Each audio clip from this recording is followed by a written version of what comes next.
had this huge flag made out of little lights hanging over this big square. There's fountains. There's so many people here. And lots of weird music.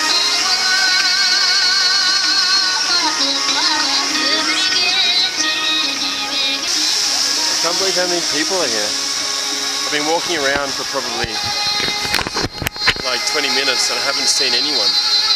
And everyone's in this one place. I'm trying to find some food too. Something which looks reasonably safe to eat. Wow.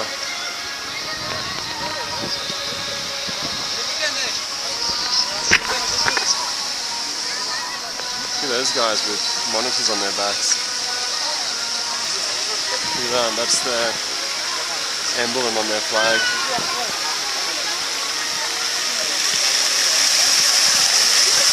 Alright, I'm gonna go find some food.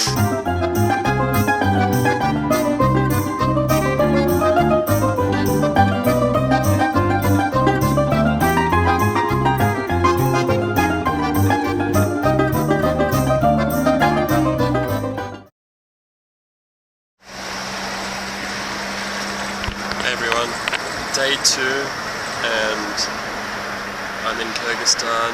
Today I'm heading to Ala-Archa National Park. I'm catching a taxi with this taxi driver. He's taking me to the entrance to the national park, and I've been told that it's a really good place to walk and see some crazy nature. So it sounds like my cup of tea. Only one thing is, I'll be going there on my own and the trails aren't too well defined or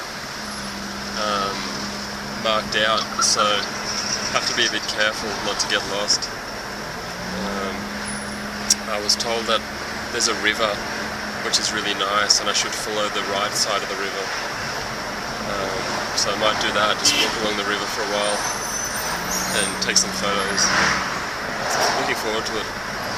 So I'm in the supermarket getting some food before I go out to hike. It's really hard to find stuff suitable here. I'm not used to these supermarkets in Kyrgyzstan, but I've got some bananas, apples, found some sugary looking biscuits too, which might come in handy. Now I might just grab some water and that should keep me going for a few hours. Let's hope. Okay.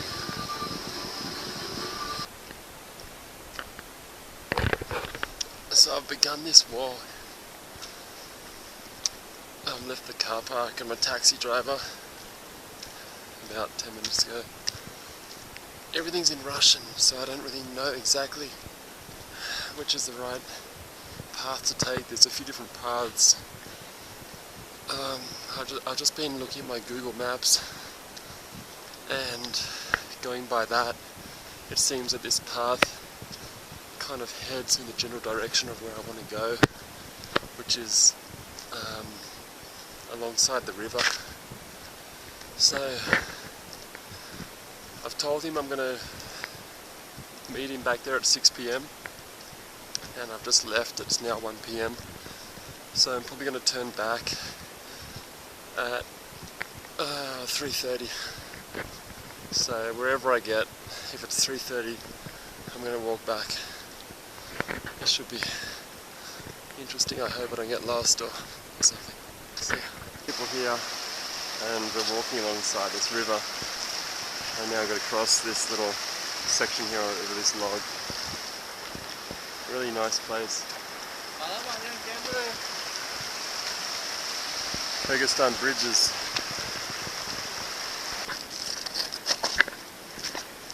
So the walk continues. I'm on my own now. I'm going to keep following this river for a while. I'm actually walking on the dry part of the river and it's really rocky. It's quite tiring to walk on.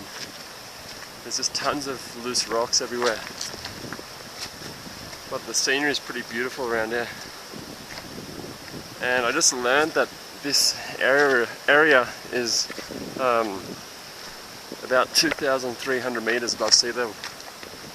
so that's pretty high. So that probably explains why I'm breathing pretty heavy.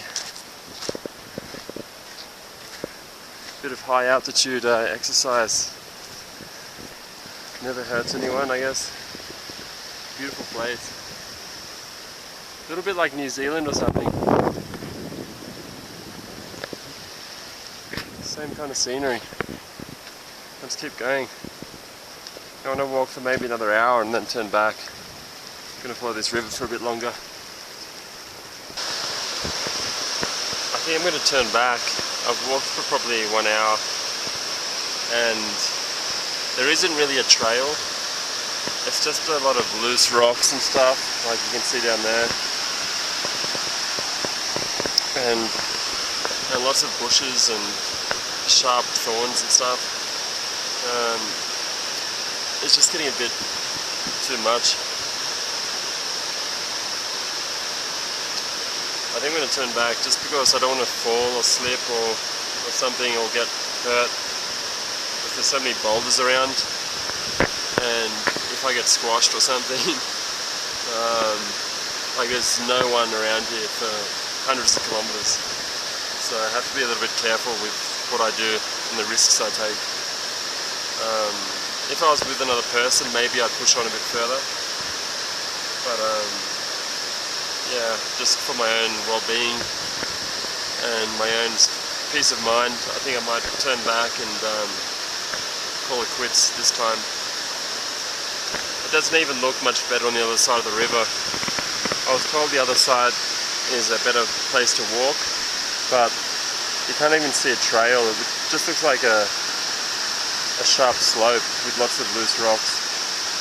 Maybe even worse than this side. Yeah, so if I was in a group, I'd push on, but just a bit scared on my own. Don't want to twist my ankle or break a leg or something around here. Otherwise, it could be the end of me.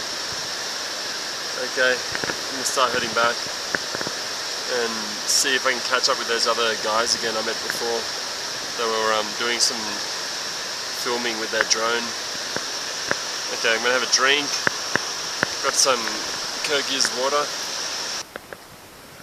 I found another trail, and this looks like a trail that I'm more familiar with. So I was about to head back, and I walked down there to where those other guys were, and then I saw some people walking up here. So I thought, you know, I've got a lot of time up my sleeve, I might go and walk up that trail for a bit and see if that's any good. So yeah, there's a high altitude's getting to me. So let's keep going for a bit. Might walk for another half an hour this way and see what's up here. So I'm on the right track finally. And we're close to the river, which is good. I'm happy this track didn't lead like further off into the unknown. I'm feeling good. Look at this place, it's pretty special. Wow. Amazing countryside. Some of those mountains are just so steep. You don't see that kind of thing in Australia.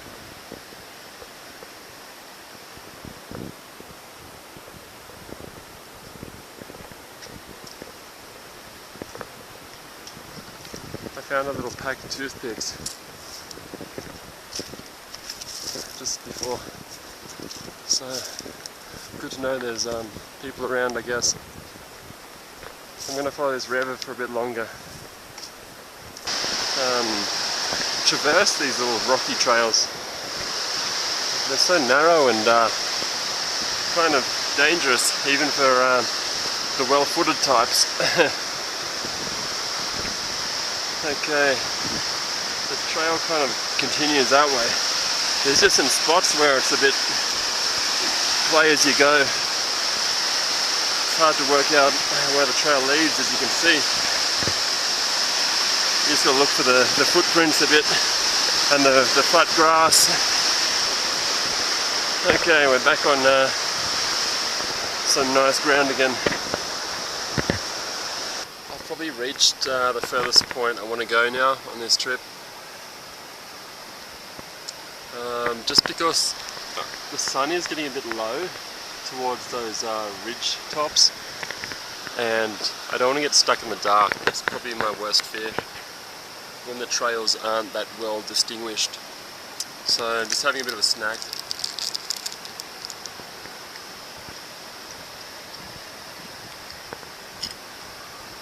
So I'm going to begin the walk back. It's about 3 o'clock now. I told the taxi driver I'll be back at 6.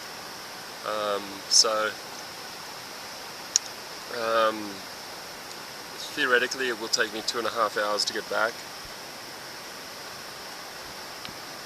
or 2 hours. So 2 hours actually. So it's taken me 2 hours to get here, but I've taken a lot of stops, so probably even less to get back.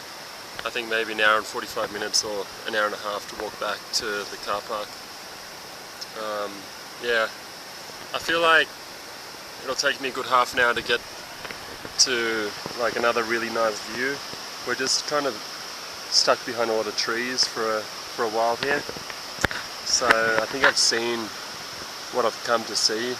I've seen a lot of amazing vistas and stuff so far. Almost back to the car park area. It's starting to get a bit darker down here. I'm a bit happy that I left when I did. There's no way I want to be stuck around these areas. I almost rolled my ankle. There's no way I want to be around these areas when it's night time. It's hard enough in the daytime trying to find your way around here. So I'll just walk through that rocky area, and then on the other side is civilization. I made it out of there.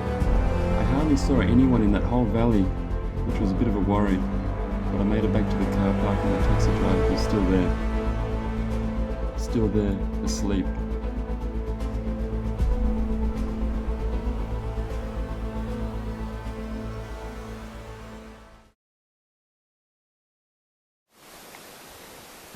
Welcome to day 3 in Kyrgyzstan.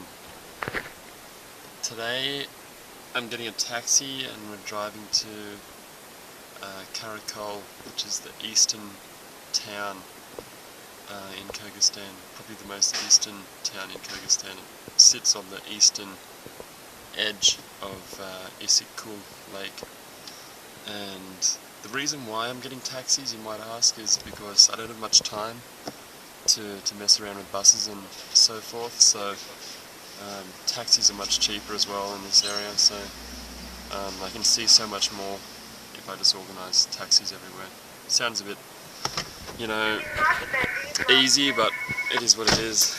My taxi driver just had to stop to get some clothes and bits and pieces from his place. So now we're heading to first Burana Tower, which is on the way to Lake Kyrgyzstan. Should be good. Looking forward to today.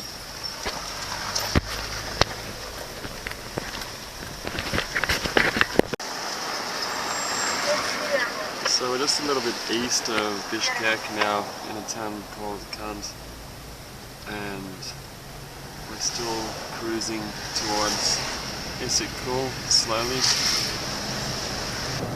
One thing I should point out to you guys is that we're driving on the right hand side of the road in a right hand side car, which is a little bit unusual, as we probably should be in a left hand sided car in these conditions. These things happen in this area of the world. I've seen a bit of this before in eastern Russia. So we have a Japanese car, you can see here.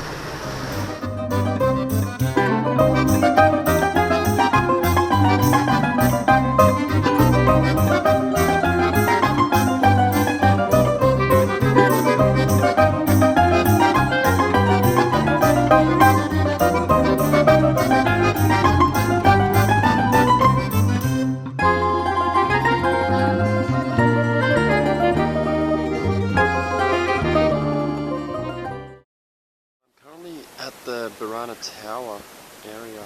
There's the tower there. It's quite a little quiet area. Very, very quiet. There's no one around. I've only seen a handful of people. This is one of the main attractions in the region. Where is everyone? This is a pretty cool place, don't you think? So this is all that remains of the ancient city of Balassagan, which was established by the Kyrgyzstani at the end of the 9th century.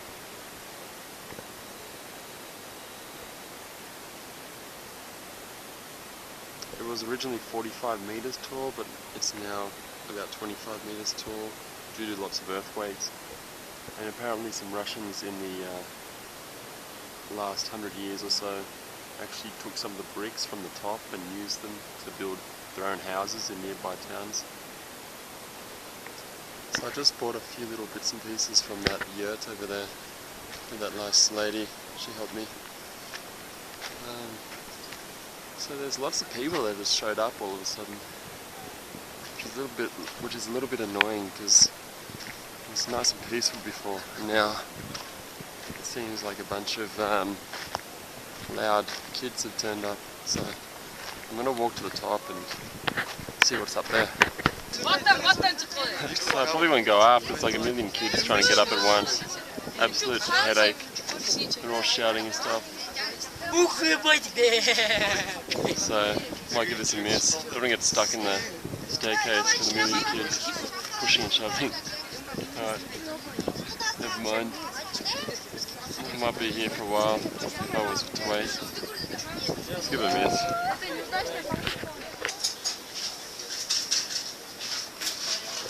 So, we're having a little stop for lunch at this interesting little road stop. I don't know how worried I should be. Oh, that looks okay. Got some bread. And looks like some eggs. Lots of flies everywhere. But we'll survive. Okay. We're about a few more hours from Choplanata. Currently on our way to Issyk-Kul Lake. We're going through this mountain pass and my driver's just pulled over to fill up at this legendary little watering hole spot. So I might fill my bottle up here, see how that goes. Hopefully I don't die of any strange organism. Wish me luck. Mary's filling up all these different bottles. We're taking them home. Beautiful scenery around here. Amazing part of the world, actually. I don't know if you can read that. Jantai Ata. Spring. Big spring. Okay. Lots of police. We seem to encounter these guys all the time. Quite surprising for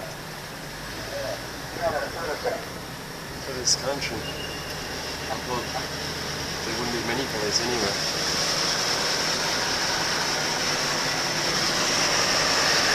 Really nice mountain pass we're going through right now. Look at these mountains.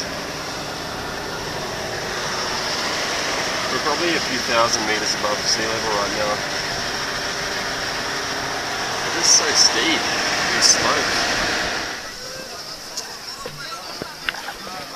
So we're in Choplanata. There's my driver. And I've just come across this pretty big wedding celebration. Lots of people all dressed up nice and stuff.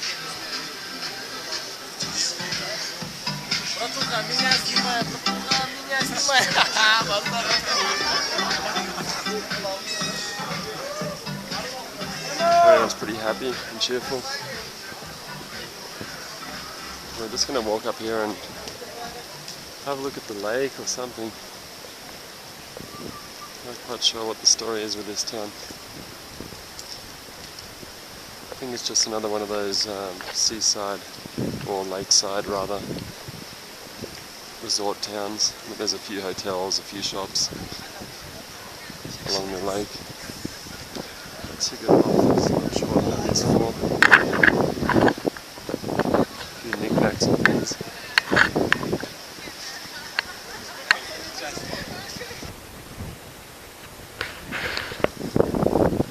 So inside this cultural centre where I am, they have a ton of statues and sculptures and stuff of a lot of important figures in history. Like there's more over there, and a lot of other leaders from this part of the world in times past. There's also a frog thing here where people want to get good luck. They throw coins at it.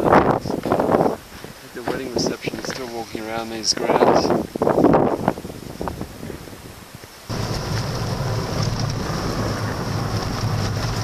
We're currently heading to Issyk-Kul, and we have about 1.5 hours to go. The roads are really bumpy at the moment. It looks like they're fixing them. Very, very bumpy. Hopefully it's not for too much longer. You can see there's a lot of road building machines. A bit of smooth stuff. Apparently all the road builders around here are Chinese. Using Chinese machines. Pretty big job ahead for these guys.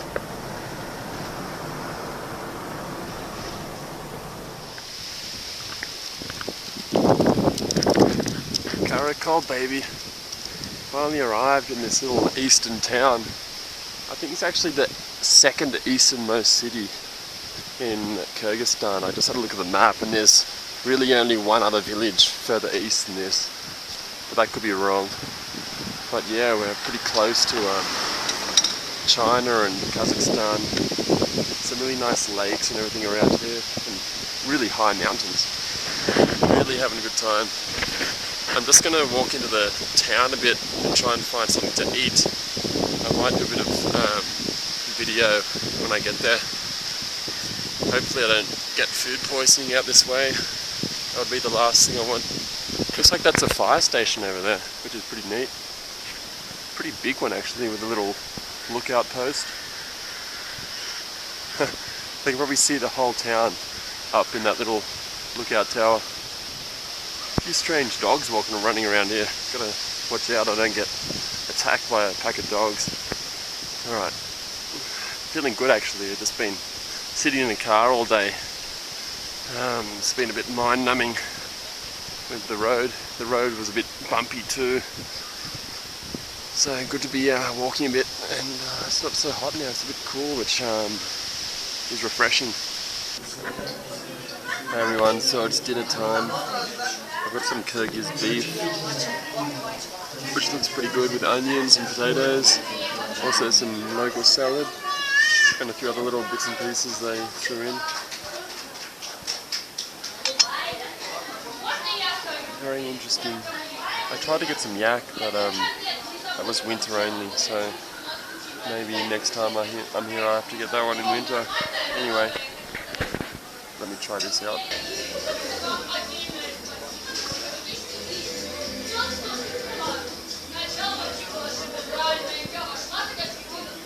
A little chewy.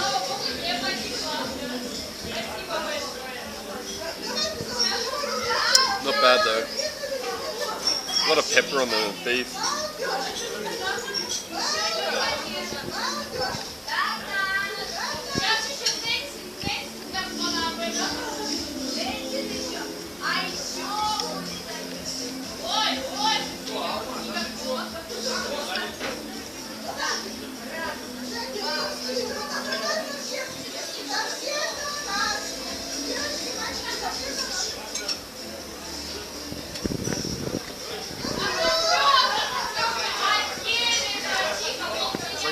Party over there.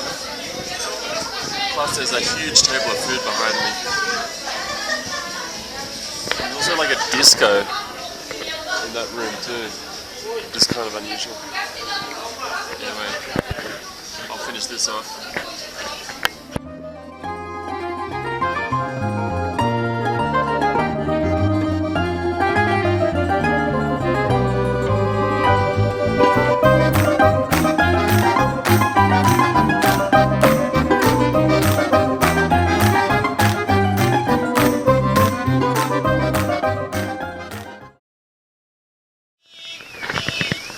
So, day 4 I think, or day 3, losing track. I'm just heading to this bazaar in Issyk-Kul. I saw it online and people suggested to go and check it out. I don't know if he's taking me to the right one though. I know there's like an animal bazaar and also just a general bazaar which sells everything. I'm gonna check this out. Could be pretty interesting. Might find some funny things.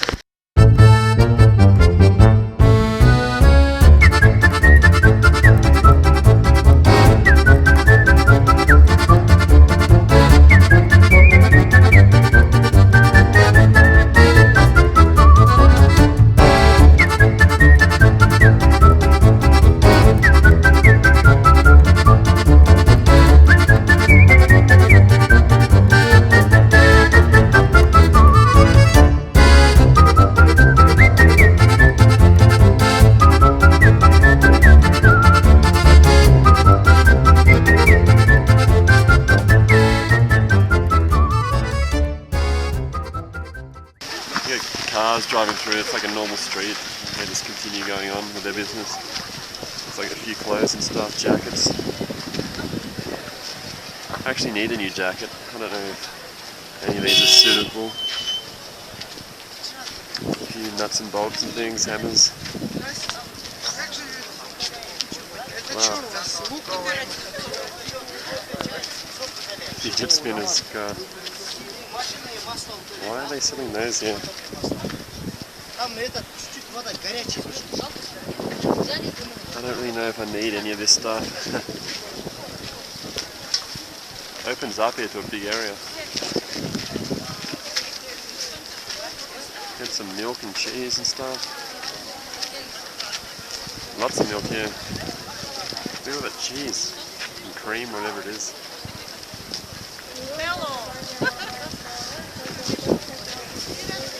Really interesting stuff.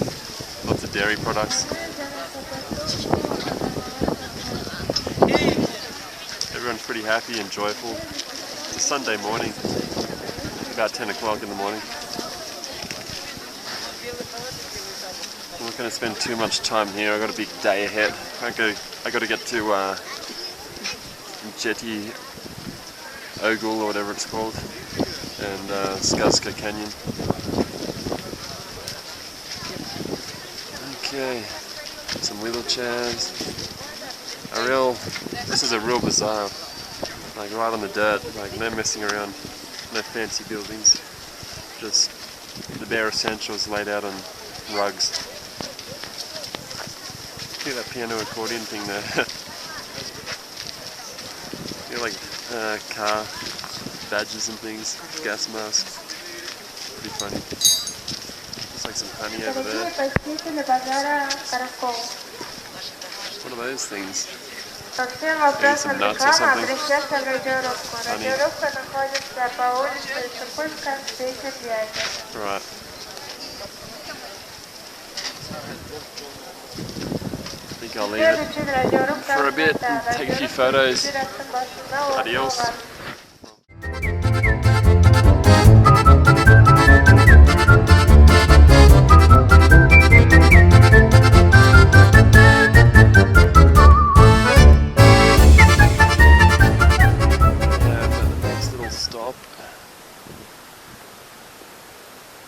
You can see these rock formations really, really nice. Really rich red colour.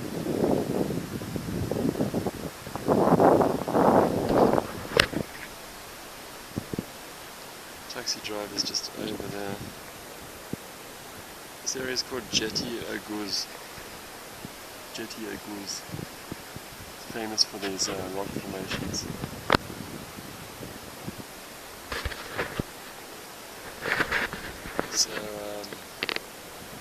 about an hour outside of Issyk-Kul, heading west back towards Bishkek. I'm not quite sure what else there is to see around here. We might keep continuing up that road there. I think there's a little resort up there. There's the driver.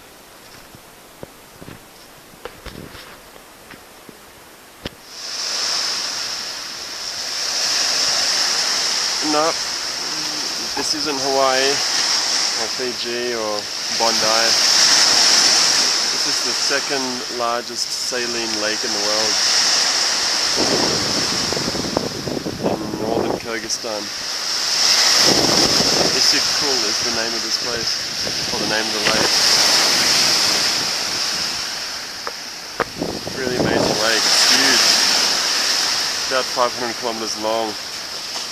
About 50 kilometers wide. We're currently going to a place called I don't even know how to say it. It's called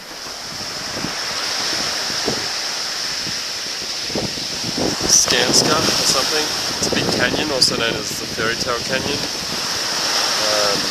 It looks a bit like Las Vegas, or not Las Vegas, I mean the Grand Canyon. And we've got a few cows over here on the banks of the lake. The sand is so beach-like. Yeah, it's a bit like any beach you see in Sydney, the sand around here.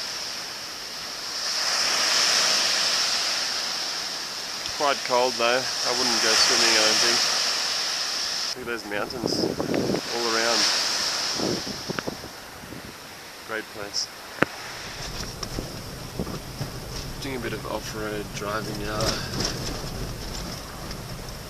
Heading to Issyk-Kul Canyon.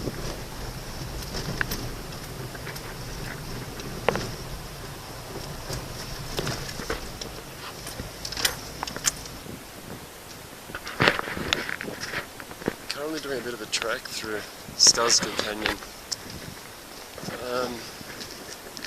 It's a little bit annoying because the trails around this area are never marked, like in this country. You go to an attraction and there are never any signs or even arrows or anything. I'm pretty much just following other people's footsteps and hoping I get to the right place. It's a really special place. Look at that over there.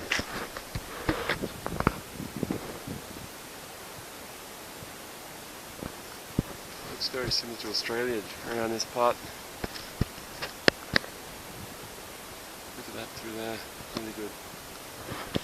Okay, I'm going to keep walking for a bit. Sitting on top of this ridge. I climbed up here. It wasn't easy to get here. Like I was slipping and sliding to get to this point, and I was a bit worried for a minute. I scratched my hand up a little bit. Not too bad. Yeah, but I'm up here. Great views up here. I got the big lake Issyk-Kul behind me. Pretty much see everything from up here. Issyk-Kul Canyon. Come and see it one day. Really nice. Also, I was going to add that they also call it Fairy Tale Canyon, and that's because of some of the rock formations. They're a little bit like castles or fantasy type, you know, buildings and things like that. Like the type of things you see out of fairy tales. Yes, I'm going to walk back down to my car soon, down that little trail. It doesn't look too steep, hopefully I won't slide and do any damage. Really nice around here. Don't really want to go down, I just want to absorb the atmosphere in for a while. Really nice day.